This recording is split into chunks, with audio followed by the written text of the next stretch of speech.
kind of be like him. We don't like to look at the past. We're always looking toward the future like we're the great I am. But this morning, I want to encourage you to look back. Just look back at your life and think about this. What would you say is your biggest regret? Some of you immediately know the answer to that. It just hits you right between the eyes. It's in the frontal lobes of your thinking all the time. For others, there's such a big pile there, you don't know where to begin. You can start sorting it out. There's so many regrets to choose from, it's hard to pick one. Research tells us there are lots of regrets that we have in common. There is one word that kind of draws all our regrets together. Students at Strayer University at New York did an experiment. They set up this huge chalkboard and wrote at the top, "Write your biggest regret," and they just left it there. And by the end of the day, they had a lot of answers. Here are a few of them. Not speaking up, not being a more attentive husband, not spending more time with my family, staying in my comfort zone, not saving for retirement. By the way, this is not all one person. A lot of people wrote these things. Not saying I love you, not saying I'm sorry, not saying no, not giving her another chance, not asking for help sooner, not applying to medical school, not being a better friend, not making a move. And they found out that overwhelmingly there was this one word that tied it all together. Did you hear it? Not. People look back at their life and they can identify a moment when they could have done something, they didn't, and they later regret it. Regrets tend to be about opportunities not seized, chances not taken, words not spoken, decisions not made, resolutions not kept. When we look back at the road that we have traveled through life, it's clear, I missed an exit there, I missed an exit there, and we regret not taking those exits and turning around. I don't know if you set goals for yourself or not. It seems that as we age, we tend to get out of that to some extent. When we're young, we're all excited about challenging ourselves to new things, and when we get older, we're less optimistic about this whole goal-setting thing. But it's always good to think about what we want to achieve and what could be different in our life. Because the only way to get where we want to go in life is to look back and identify some of these regrets. It's hard, but it's helpful. Let's look at Luke 5. Luke 2 is the Christmas story. You know that one. Chapter 3, John the Baptist prepares the way for the ministry of Jesus. Chapter 4 is the temptation of Christ. Chapter 5, Jesus is calling his disciples to begin his ministry. He's already earned this reputation as a powerful healer, a teacher. So he's ready for some disciples. He's teaching by the Sea of Galilee, also called here the Lake of Gennesaret, same body of water. He's preaching at the edge of the water. He notices 2 boats have been left there by the fishermen, and they're washing their nets, according to verse 2, which means that these fishermen have probably been out all night. They're cleaning those nets because they're about ready to put away their fishing gear.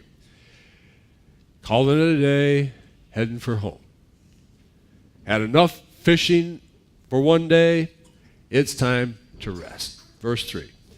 He got into one of the boats, the one belonging to Simon, and he asked him to put out a little from the shore. Notice it doesn't say anything about asking. He just jumps in Peter's boat and says, launch. So clearly by this time, Simon, who we know as Peter, and Jesus are friends. They know each other. Jesus has already healed Simon's mother-in-law, and Simon still likes him anyway. They respect each other, and Jesus asked Simon to take him out a little from the shore so he can teach from the boat. He wants to take advantage of the acoustics of this voice bouncing off the water so this big group can hear. Verse 4. When he had finished speaking, he said to Simon, put out into the deep water and let down the nets for a catch. In other words, let's go fishing. Now, have you ever been in a position where you are an expert in your field and somebody who really doesn't know your field as well as you starts trying to give you advice.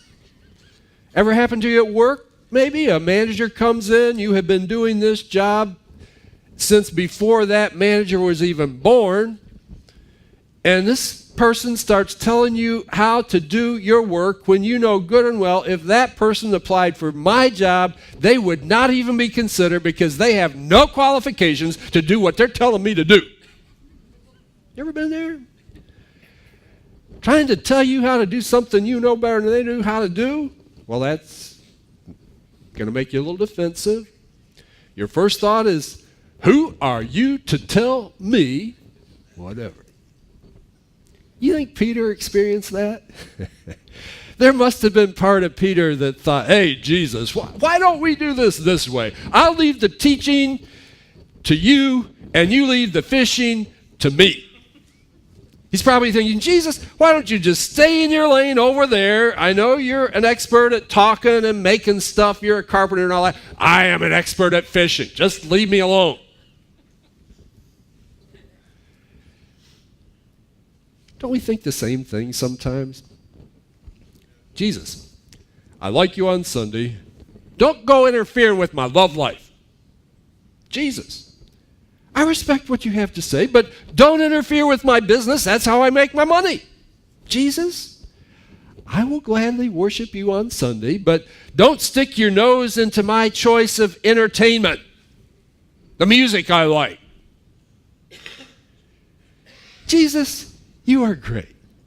I like listening to you teach, but I just don't need any assistance over here.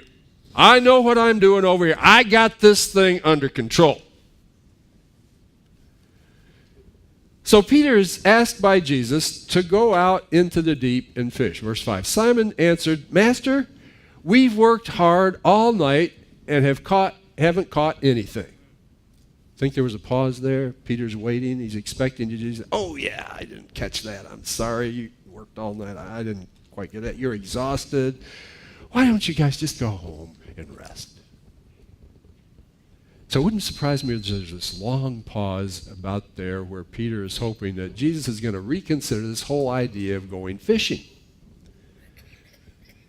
This is not when fish are caught. He and his crew had just worked through prime time fishing. Didn't catch anything. Is it going to be better at off hours? Peter says, Master, we've worked hard all night and haven't caught anything, but because you say so, I will let down the nets. So put yourself in Peter's shoes. Guys who fish have a tendency to spend a lot of time doing nothing, catching nothing, and making up fabulous stories about these exciting things that happen to them while they're out there fishing. It's just the life of a fisherman, but for Peter, this whole thing is different. Fishing is a profession for him. It's his livelihood. It's his job. When he pulls in an empty net, it's not just annoying. This isn't just a hobby that went bad for a weekend.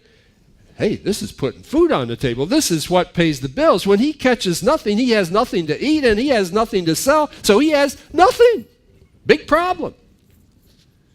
For Peter and his co-workers, not catching anything after all night of work is a catastrophe. It's like working for hours and not making any sales.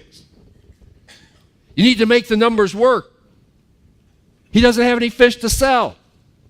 His business can't thrive, even survive, if he's not out there selling fish. They're fishermen, and they are discouraged because they've come home empty-handed. But Jesus comes along, and suddenly there's reason to celebrate. Here's something we need to catch. Unless they had gone through a night of disappointment, the deliverance that Jesus brought wouldn't have meant that much.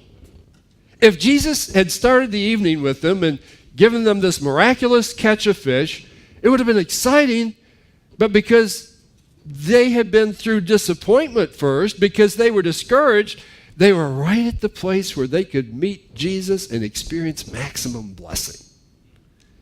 They appreciate this big catch far more.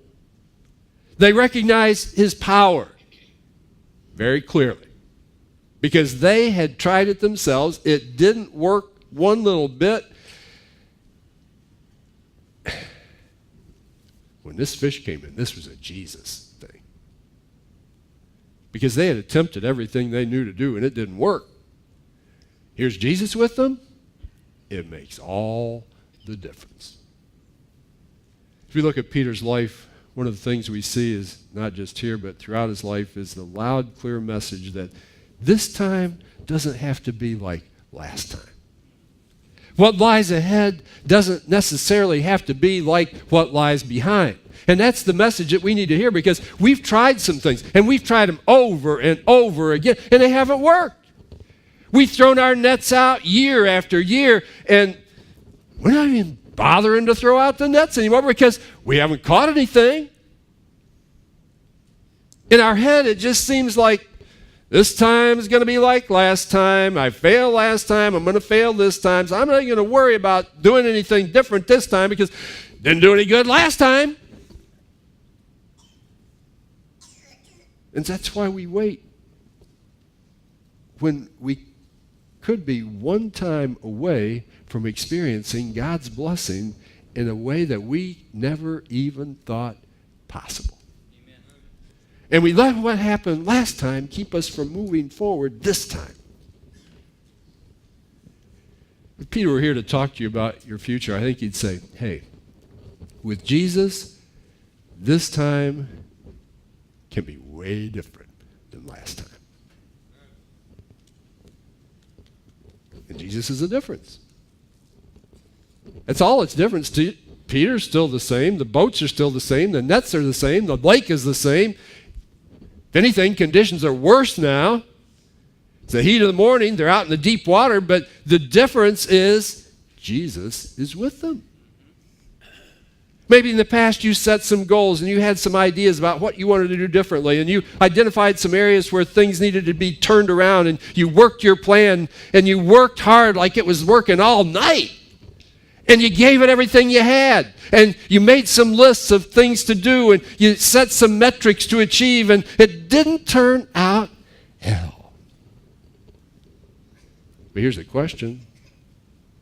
Was Jesus with you? You see, that's the determining factor. Often we put our time in, try to improve, make changes, but the difference maker is always Jesus. Amen. There are 4 words that point to the difference between last time and this time in Peter's fishing trip. These 4 words are the ones that Peter spoke to Jesus when he suggested that we do something that sounds like a ridiculous venture.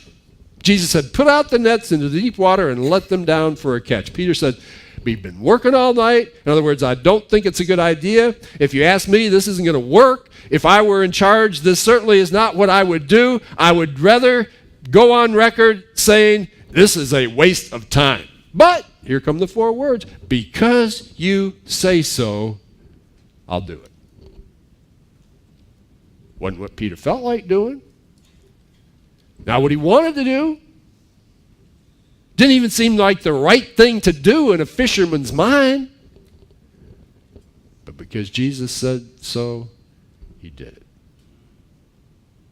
If you're looking for a motto for your life, I would suggest this could be a good one. What if you said, from now on, I am living a because you said so life? Would your life look different if you let Jesus decide what path to take? If you let Jesus make all the decisions? What if your life was not directed by your feelings, what you want, what makes sense to you, but by what Jesus said? Because you say so. That is a hard way to live, though. That's total submission. We bumped into this as children, didn't we? If you're a parent and you want to frustrate your child, you know good and well the way you do it is when they ask permission, you say no, and then when they say why, you say, because I said so. That will frustrate them every time. Our parents did it to us, and now we get to enjoy doing it to them, you know. It's not any easier for kids to swallow this than it was for us to swallow this. It is hard to accept because I said so. Why? Because we want a reason. We want an explanation. We want a guarantee. We want this story to go sort of like this. Jesus says to Peter, I know you're tired. I know you've been working all night. I know you and your men are exhausted. I know you've just cleaned those nets. You're ready to put them away. I know you really don't want to do this, but if you take me out there and fish in that deep water, here's what's going to happen. I'm going to fill your boat to overflowing with fish. You're going to have so many fish you don't know what to do with. Your net is going to break. If you do this, if you're obedient to me, that's what's going to happen. And that's exactly the way we want things to go with Jesus. Jesus, look, I'm willing to make some decisions about my dating life. I'm willing to do some things a little differently at work with my neighbors, as a husband, as a wife. I'm willing to do some things differently, but I need to know what's coming at me from your end. I need to know that if I do this, you are going to do something for me. I need to know exactly how this is going to turn out. What's it going to look like if I do this? I'm willing to do it as long as you provide me a guarantee the blessing will be big.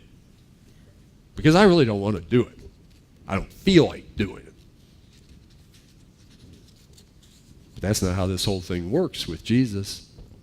It's obedience, blind obedience, and then blessing. It's faith-based. Not easy. Peter may have thought that Jesus didn't know anything about fishing, but he was willing to obey him even though he didn't think Jesus knew what is best. Peter learned that Jesus actually knew everything about everything. Jesus has this built-in fish finder. I mean, it's hardwired in him. He knows all about where the fish are. Actually, he didn't even need Peter's boat. He could have walked out on that water and stood there and preached to the people on shore, couldn't he? And he didn't need nets or any of that stuff. He could have said, fish, pile up on the shore, right over there. Pile up, right there. Peter is getting to know how much Jesus knows. But sometimes we forget. We don't trust him. We don't think he knows what he's talking about. We question what he asks us to do because, from my perspective, what you just said for me to do, Jesus, makes no sense whatsoever. Perhaps Peter worried about, what are these people on shore going to think? Do they think I'm stupid enough as a fisherman to head out there at this time of the day and fish again when I fished all night? I can't be seen as that stupid. But Jesus knows. Jesus knows more about your job than you do. He knows more about your spouse than you. He knows more about your children than you. He knows more about you than you. He just knows. Which means we can trust him. And we can even say, because you said so. Notice what Peter calls Jesus here, master. He doesn't say teacher. He doesn't say mentor, consultant, master. That's how Peter related to Jesus. There's so much freedom in that. If we can accept this, our life just gets a whole lot better. It's hard to get there, but once you do, it is liberating. Suddenly you don't have the pressure of deciding what to do. You just do what Jesus says to do. You know, we think there's freedom in doing whatever we want to do, but there isn't. When you just do whatever you want to do, it puts a lot of pressure on you. It creates problems. If you make it your goal in life just to do what you feel like doing, if you decide you're going to eat whatever you want to eat, not going to end well.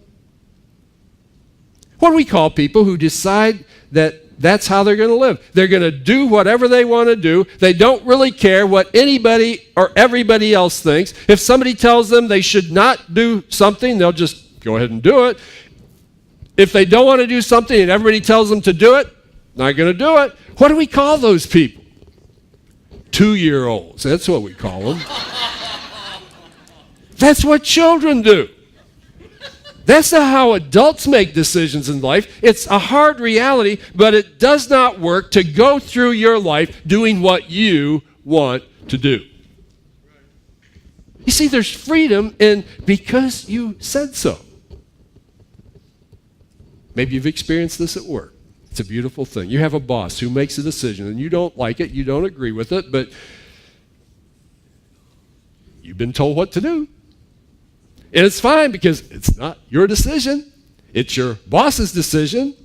He or she is the one who made the choice, and he or she is the one who will bear the consequences. There is freedom in submission. And it's surprising how liberating it is to say, Jesus, because you say so, in this area of my life, I will submit. I may not want to, may not understand it, doesn't make any sense at all to me, but I will do what you ask. Let's look at what it looks like to live a because you said so life. Missionaries in Africa say, because he said so, we moved away from family, the comforts of America. We took our family to a foreign country where we didn't even know anybody or even speak the language, because you say so. Woman says, because you say so, I broke up with a man I thought I was going to marry because he wasn't a Christ follower. Guy says, because you say so, I kicked my girlfriend out. We're not living together anymore. Somebody else, because you say so, I am putting off retirement and I am going to use the extra money to fund 4 missionaries in India. Because you say so, we invited this single mom and her 3 children to live with us while she goes back to school. See, this stuff isn't easy. It's not convenient. It's not really what we want to do. But these people knew that's what God wanted them to do. A wife says, because he said so, I will give up my plan to divorce. I will work on my marriage. Couldn't stand the sight of my husband for a long time, but today our marriage is healed and I love him more than words can express, and I am so glad that I obeyed God. But she didn't know how it was going to turn out in the beginning. Just threw out her nets because God said so. That's my challenge to you. Open up a new chapter of your life with that spirit of submission. It just says, because you say so, I will. Those words are so hard to say, I think we need to practice them together. We're going to have a lot of opportunities to say these words this week. So we need to get ready to say them. So just say them out loud with me on a count of 3. 1, 2, 3. Because you say so. Let's try it again on a count of 3. 1, 2, 3. Because you say so. So will you promise God right now, with his help, to live with that spirit? Yes, I do. Thank you, Fred. And it's easy to say that in church and when we're saying those words generically. It gets much more difficult during the week and when we come into specific circumstances. So let's practice saying some of these in some contexts where it's a little bit harder. Let me give you some scenarios, and if you're led by the Lord to respond to with the words, because you say so, go ahead and do it. No pressure. If you're not feeling it, you're not going to do whatever it is I said. Don't say the word. Okay, here we go. Might be some silence here. Jesus, giving generously and joyfully of my finances is hard for me. Seems like a lot to ask, but because you say so. A little quiet. Jesus, I don't feel like forgiving that person. I don't want to forgive that person for what they did. They don't even indicate that they're sorry for what they did. But because you say so, Jesus, I don't want to confess my sin. I want to keep it a secret. It is embarrassing. It's uncomfortable to admit and confess what I've been doing, but because you say so. Here's one for husbands. Jesus, I don't feel like loving my wife sacrificially, putting her needs ahead of my own, but because you say so.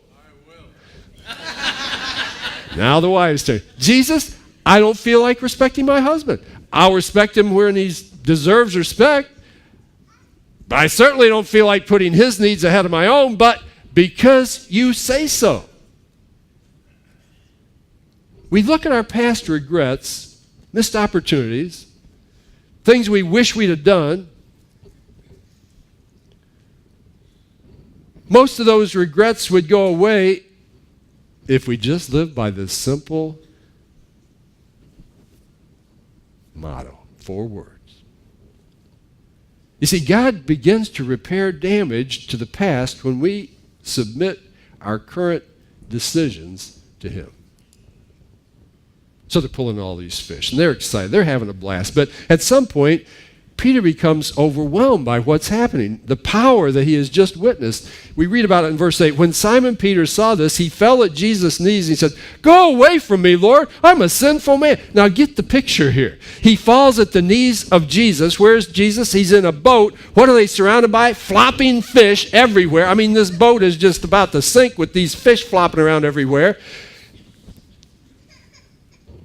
That is all evidence that Jesus could do what he could not do. His boat was empty before Jesus got in. I mean, the evidence is all around, and it's overwhelming. He had tried with all his might. He couldn't make it happen. Jesus told him to do something. He did it, and he can't help falling at Jesus' feet and saying, "I am a sinful man." And he repents and he confesses, and repentance and confession is what unlocks the future.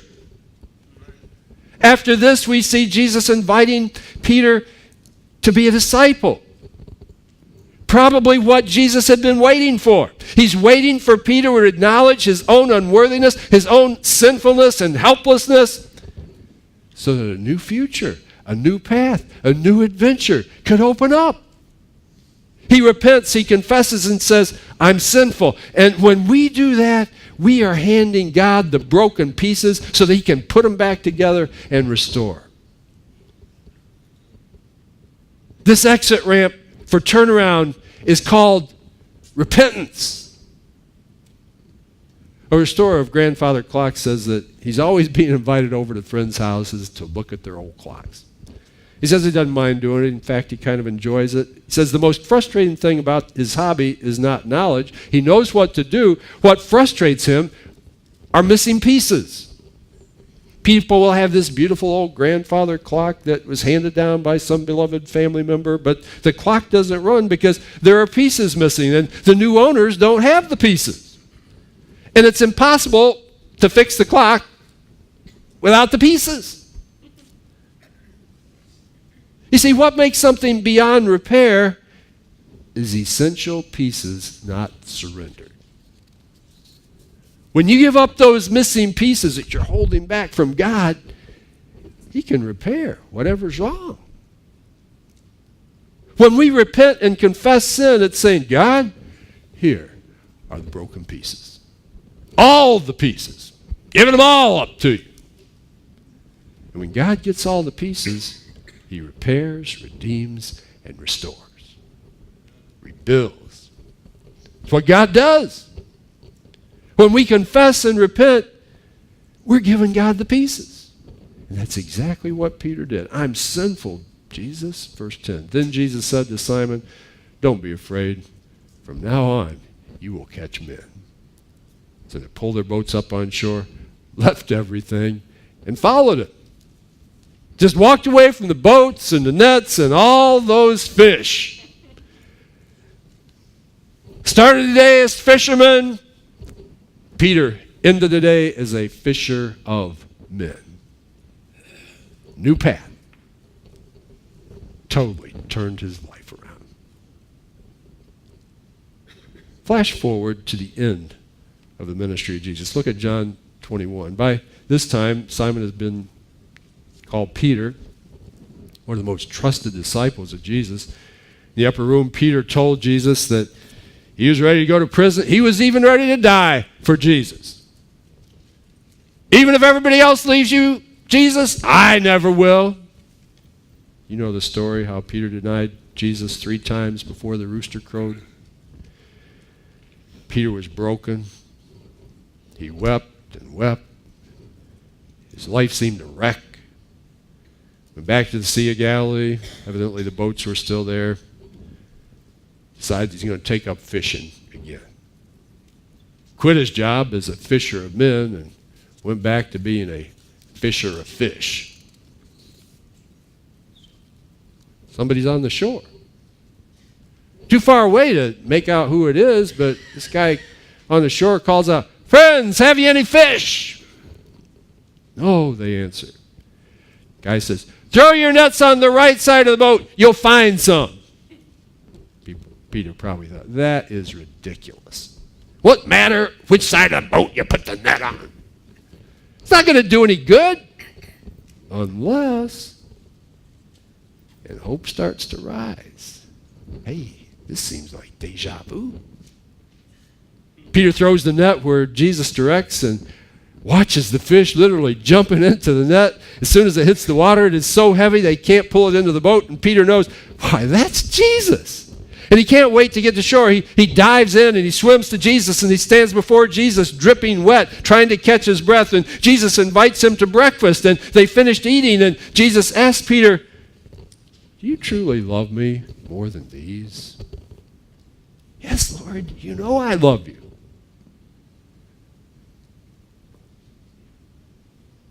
He asked him a third time, "Do you love me?" And Peter was hurt by 3 times you're asking me? "Lord, you know all things. You know I love you."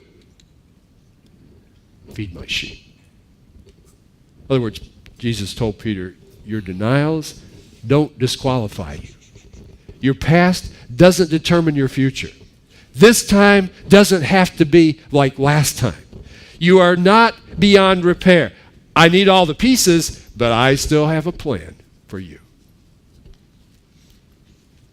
If Jesus could sit down and talk with you, I think he'd have a similar thing to say. Your past doesn't disqualify you. What happened then doesn't determine what happens now or next. You're not beyond repair, but I do need all the pieces. Please don't hold anything back. Confess it. Get it out there. We partake